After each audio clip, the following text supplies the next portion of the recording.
Notification కాదు. IAS, IPS, IFS లాంటి దేశంలోనే అత్యంత పవర్ ఉన్న ఉద్యోగాలు. 933 ఖాళీలతో UPSC civil services 2026 notification release. నిరుద్యోగులందరికీ ఒక గుడ్ న్యూస్ అయితే వచ్చిందండి. ఐఏఎస్ ఉద్యోగాలు, అలాగే ఐపీఎస్, ఐఎఫ్ఎస్ తదితర ప్రాముఖ్యత కలిగినటువంటి ఉద్యోగాల భర్తీ కోసం నోటిఫికేషన్ అయితే విడుదలయిందండి. మొత్తం 933 ఉద్యోగాల భర్తీ కోసం నోటిఫికేషన్ని రిలీజ్ చేశారు. ఏదైనా డిగ్రీ విద్యార్హత కలిగినటువంటి అభ్యర్థులు ఎవరైనా సరే ఉద్యోగాలకు అప్లై చేసుకోవచ్చు. నోటిఫికేషన్ లింక్ ఈ వీడియో కింద డిస్క్రిప్షన్లో ఇచ్చానండి. స్టార్టింగ్లోనే డౌన్లోడ్ నోటిఫికేషన్ అని ఆ లింక్పై క్లిక్ చేసి మీ మొబైల్లోనే నోటిఫికేషన్ని డౌన్లోడ్ చేసుకోవచ్చు. తెలంగాణ రాష్ట్రంలోని 33 జిల్లాలకు చెందినటువంటి మేల్ క్యాండిడేట్స్, ఫీమేల్ క్యాండిడేట్స్ అందరూ కూడా అప్లై చేసుకోవడానికి అవకాశమైతే ఉంటుందండి.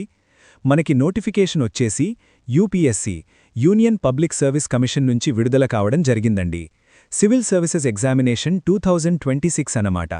సివిల్ సర్వీసెస్ ఉద్యోగాల భర్తీ కోసం నోటిఫికేషన్ విడుదల చేశారు. ఈ ఉద్యోగాలకి ఆన్లైన్లో అప్లై చేసుకోవడానికి అవకాశమైతే ఉంటుందన్నమాట. ఫిబ్రవరి 24వ తారీఖులోపు ఆన్లైన్ ద్వారా దరఖాస్తు చేసుకోవడానికి అవకాశమైతే ఉంటుందండి.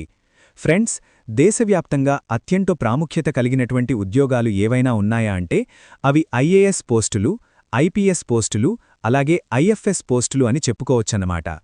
అటువంటి ఉద్యోగాల భర్తీ కోసం నోటిఫికేషన్ అయితే విడుదల చేశారండి.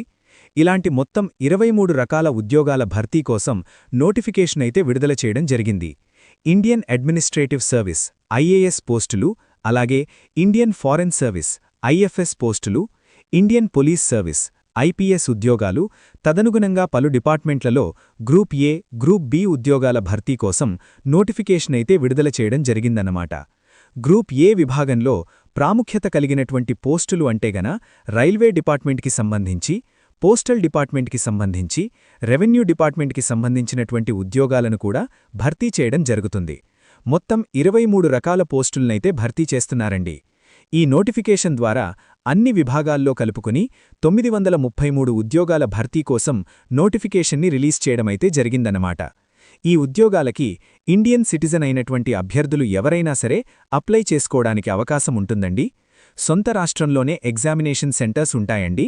ఇవి కేంద్ర ప్రభుత్వ ఉద్యోగాలు కాబట్టి తెలంగాణ రాష్ట్రంలోనే అన్ని జిల్లాల వాళ్లు అప్లై చేసుకోవడానికి అవకాశం ఉంటుందన్నమాట. మొత్తం 33 జిల్లాలకు సంబంధించినటువంటి మేల్ క్యాండిడేట్స్, ఫీమేల్ క్యాండిడేట్స్ అందరూ కూడా దరఖాస్తు చేసుకోవచ్చండి. సొంత రాష్ట్రంలోనే పరీక్షా కేంద్రాలు కూడా ఉంటాయన్నమాట. ప్రిలిమ్స్కి సంబంధించినటువంటి ఎగ్జామినేషన్ సెంటర్స్ వచ్చేసి తెలంగాణ అభ్యర్థులకేమో హైదరాబాద్లో ఉంటాయండి.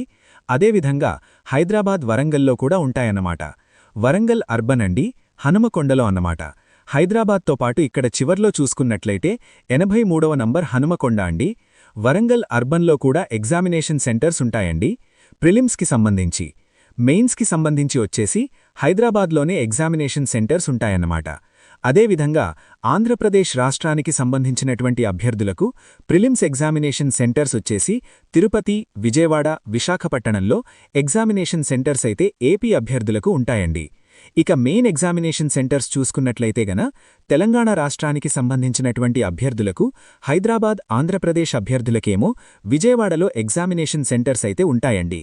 మీరొకసారి ఎగ్జామినేషన్ సెంటర్ని సెలెక్ట్ చేసుకున్న తర్వాత మళ్లీ మార్చుకోవడానికి అవకాశమైతే ఉండదండి. మీరు దరఖాస్తు చేసుకునే సందర్భంలో కరెక్ట్ సెంటర్ని అయితే ఇవ్వాల్సి ఉంటుందన్నమాట. మీరు ఎక్కడైతే ఎగ్జామినేషన్ రాసేదానికి అవకాశం ఉంటుందో ఆ ప్రాంతాన్నైతే సెలెక్ట్ చేసుకునే ప్రయత్నమైతే చెయ్యండి. ఇకపోతే ఈ ఉద్యోగాలకి దరఖాస్తు చేసుకోవడానికి ఎలిజిబిలిటీ డీటెయిల్స్, ఏజ్కి సంబంధించినటువంటి వివరాలైతే చూద్దాం.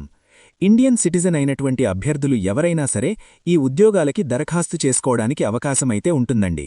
ఏజ్ వచ్చేసిగన 21 నుంచి 32 సంవత్సరాల లోపు ఉన్నటువంటి అభ్యర్థులందరూ కూడా దరఖాస్తు చేసుకోవడానికి అవకాశమైతే ఉంటుందన్నమాట.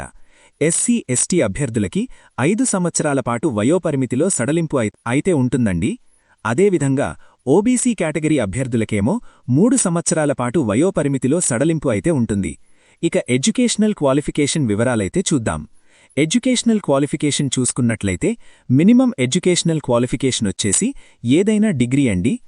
ఏదైనా డిగ్రీ విద్యార్హత కలిగినటువంటి అభ్యర్థులందరూ కూడా ఈ ఉద్యోగాలకి దరఖాస్తు చేసుకోవడానికి అవకాశమైతే ఉంటుందన్నమాట.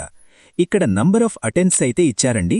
ఇక ఈ ఉద్యోగాలకి దరఖాస్తు చేసుకోవడానికి, సివిల్ సర్వీసెస్ ఉద్యోగాలకి అప్లై చేసుకోవడానికి ఎన్ని అటెంప్ట్స్ చేసుకోవచ్చు అంటే, ఇక్కడ కేటగిరీల వారీగా ఎస్సీ ఎస్టీ అభ్యర్థులైతే అన్లిమిటెడ్ అండి. ఎన్నిసార్లైనా గాని మీరు అటెంప్ట్ చేసేదానికి అవకాశమైతే ఉంటుంది. ప్రిలిమ్స్కి మీరు క్వాలిఫై అయితే చాలు. ప్రిలిమ్స్ని ఎన్నిసార్లు అటెంప్ట్ చేశారు అనేది సెలెక్ట్ చేయడం ఇక్కడ నోట్ చేయడమైతే జరుగుతుందన్నమాట. ఎస్సీ ఎస్టీ అభ్యర్థులకైతే అన్లిమిటెడ్ అండి. ఓబీసీ కేటగిరీ అభ్యర్థులకైతే 9 సార్లు అటెంప్ట్ చేసేదానికి అవకాశం ఉంటుందన్నమాట.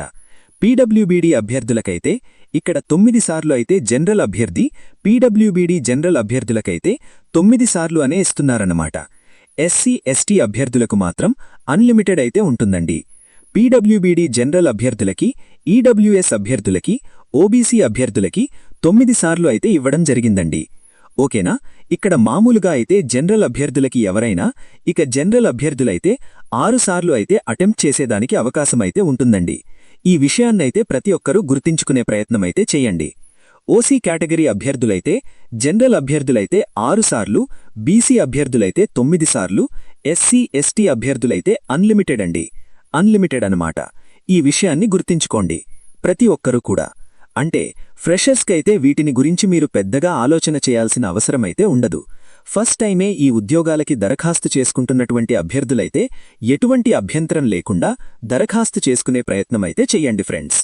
ఇకపోతే ఫీజుకి సంబంధించినటువంటి వివరాలైతే చూద్దాం. ఫీజు అప్లై చేసే సందర్భంలో ఫీజొచ్చేసి కేవలం ₹100 అప్లికేషన్ ఫీజు చెల్లించాల్సి ఉంటుందండి. ఈ ₹100 అప్లికేషన్ ఫీజు కూడా జనరల్ అభ్యర్థులు, ఈడబ్ల్యూఎస్ అభ్యర్థులు, ఓబీసీ కేటగిరీకి సంబంధించినటువంటి అభ్యర్థులు మాత్రమే ఆ ₹100 ఫీజు చెల్లించాల్సి ఉంటుందన్నమాట. మహిళా అభ్యర్థులు, ఎస్సీ అభ్యర్థులు, ఎస్టీ అభ్యర్థులు, పీడబ్ల్యూబీడీ అభ్యర్థులు ఎటువంటి ఫీజు చెల్లించాల్సిన అవసరమైతే ఉండదండి. ఉచితంగా ఆన్లైన్లో దరఖాస్తు చేసుకోవడానికి అవకాశమైతే ఉంటుందన్నమాట. హౌ టు అప్లై అని ఇచ్చారు. ఈ ఉద్యోగాలకి ఏ విధంగా దరఖాస్తు చేసుకోవాలంటే ఆన్లైన్ ద్వారా దరఖాస్తు చేసుకోవడానికి అవకాశమైతే ఉంటుందండి. ముందుగా మీరు upsconline.nic.in అనే వెబ్సైట్లోకి వెళ్లి ఆన్లైన్లో దరఖాస్తు చేసుకోవడానికి అవకాశమైతే ఉంటుందన్నమాట. ఆన్లైన్లో అప్లికేషన్ నింపేదానికన్నా ముందుగా మీరు రిజిస్ట్రేషన్ అయితే చేసుకోవాల్సి ఉంటుందండి. యూనివర్సల్ రిజిస్ట్రేషన్ నంబర్, ప్రొఫైల్ వచ్చేసినాక మీరు రిజిస్ట్రేషన్ ప్రాసెస్ అయితే చేయాల్సి ఉంటుందన్నమాట. రిజిస్ట్రేషన్ ప్రక్రియలో మీ యొక్క వివరాలైతే ఇవ్వాల్సి ఉంటుంది. మీ యొక్క పుట్టిన తేదీ కావచ్చు, అదేవిధంగా విద్యార్హతల వివరాలు, ఇంకా మిగతావన్నీ కూడా అక్కడ ఏవైతే అడుగుతుందో ఆ వివరాలన్నీ కూడా ఇవ్వాల్సి ఉంటుంది.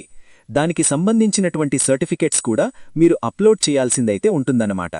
ఈ యూఆర్యు అంటే యూనివర్సల్ రిజిస్ట్రేషన్ ప్రక్రియ పూర్తయిన తర్వాత ఈ ఉద్యోగాలకి సంబంధించినటువంటి అప్లికేషన్ ఫామ్ నింపేదానికి అవకాశమైతే ఉంటుందండి. అప్లికేషన్ ఫామ్ ఏ విధంగా నింపాలి అనే వివరాలన్నీ కూడా నోటిఫికేషన్లో స్పష్టంగా ఇచ్చారు. ఆ వివరాలన్నీ చదివి మీరు దరఖాస్తు చేసుకునే ప్రయత్నమైతే చెయ్యండి. ఇక సాధారణ దరఖాస్తు ఫామ్ అన్నమాట. సాధారణ దరఖాస్తు ఫామ్ నింపే సందర్భంలో మీరు మీ యొక్క లైవ్ ఫోటో అనేది తీయాల్సి ఉంటుందండి. ఇది మాత్రం ఖచ్చితంగా గుర్తుంచుకోండి.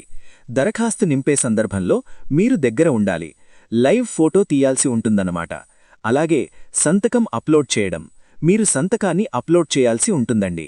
ఒక తెల్ల కాగితంపై 3 సార్లు మీరు సంతకం చేయాల్సి ఉంటుందన్నమాట. 3 సార్లు సంతకం దాన్ని దరఖాస్తు నింపే సందర్భంలో అప్లోడ్ చేయాల్సిందైతే ఉంటుందన్నమాట. ఇక ఈ విషయాన్ని కూడా ప్రతి ఒక్కరూ గుర్తించుకునే ప్రయత్నమైతే చేయండి. ఒకసారి దరఖాస్తు ఫామ్ నింపిన తర్వాత ఉపసంహరించుకోవడానికి గాని, సరిచేసుకోవడానికి గాని, మార్పులు చేసుకోవడానికి గాని అవకాశమైతే ఉండదండి. ఉపసంహరణకు అవకాశముండదు, సరిచేసుకోవడానికి గాని, మార్పులు చేసుకోవడానికి కూడా అవకాశమైతే ఉండదు. కాబట్టి చూసి జాగ్రత్తగా మీరు దరఖాస్తు ఫామ్ నింపాల్సిందైతే ఉంటుందన్నమాట. ఇక ఎంపిక ప్రక్రియకి సంబంధించినటువంటి వివరాలైతే ఒకసారి చూద్దామండి. ఎంపిక ప్రక్రియ ఏ విధంగా ఉంటుందంటే, ముందుగా ప్రిలిమ్స్ పరీక్ష అయితే నిర్వహిస్తారు. ప్రిలిమ్స్లో సెలెక్ట్ అయినటువంటి అభ్యర్థులకి ప్రధాన పరీక్ష అయితే ఉంటుందన్నమాట. ప్రధాన పరీక్షలో కూడా సెలెక్ట్ అయినటువంటి వాళ్లకి ఇంటర్వ్యూ ఉంటుంది. ఇంటర్వ్యూ, వైద్య పరీక్షలు, అదేవిధంగా ధృవపత్రాల పరిశీలన అయితే ఉంటుందన్నమాట. ఈ పద్ధతిలో అభ్యర్థులను ఎంపిక చేయడమైతే జరుగుతుంది. ఇక ప్రిలిమ్స్ పరీక్ష వచ్చేసి మొత్తం 2 పేపర్లైతే ఉంటాయండి. 2 పేపర్లైతే ఉంటాయన్నమాట. పేపర్ 1కి సంబంధించి 200 మార్కులకి పరీక్షలైతే ఉంటాయన్నమాట. పేపర్ 1కి సంబంధించి 200 మార్కులకి పరీక్షలైతే ఉంటాయన్నమాట. పేపర్ 1 అన్నదొచ్చేసిందనుకోండి, ఇక్కడ పేపర్ 1 జీఎస్ అండి. జనరల్ స్టడీస్ నుంచి ప్రశ్నలైతే వస్తాయన్నమాట. పేపర్ 1లో అంటే జీఎస్ అంటే గన పేపర్ 1 ప్రిలిమ్స్ ఎగ్జామినేషన్. జీఎస్ అంటే గన మామూలుగా మనం లోకల్గా స్టేట్ గవర్నమెంట్ జాబ్స్కి ప్రిపేర్ అవుతున్నప్పుడు జనరల్ స్టడీస్ నుంచి ఏ టాపిక్స్ నుంచి క్వశ్చన్స్ వస్తాయో అదే టాపిక్స్ నుంచి క్వశ్చన్స్ వస్తాయండి. ముఖ్యంగా కరెంట్ అఫైర్స్ నుంచి Indian history, polity, geography, economy, general science, environmental issues ఈ టాపిక్స్ నుంచి పేపర్ 1 క్వశ్చన్స్ అయితే వస్తాయండి. అదేవిధంగా పేపర్ 2 అయితే గన యాప్టిట్యూడ్ టెస్ట్ అని చెప్పుకోవచ్చన్నమాట.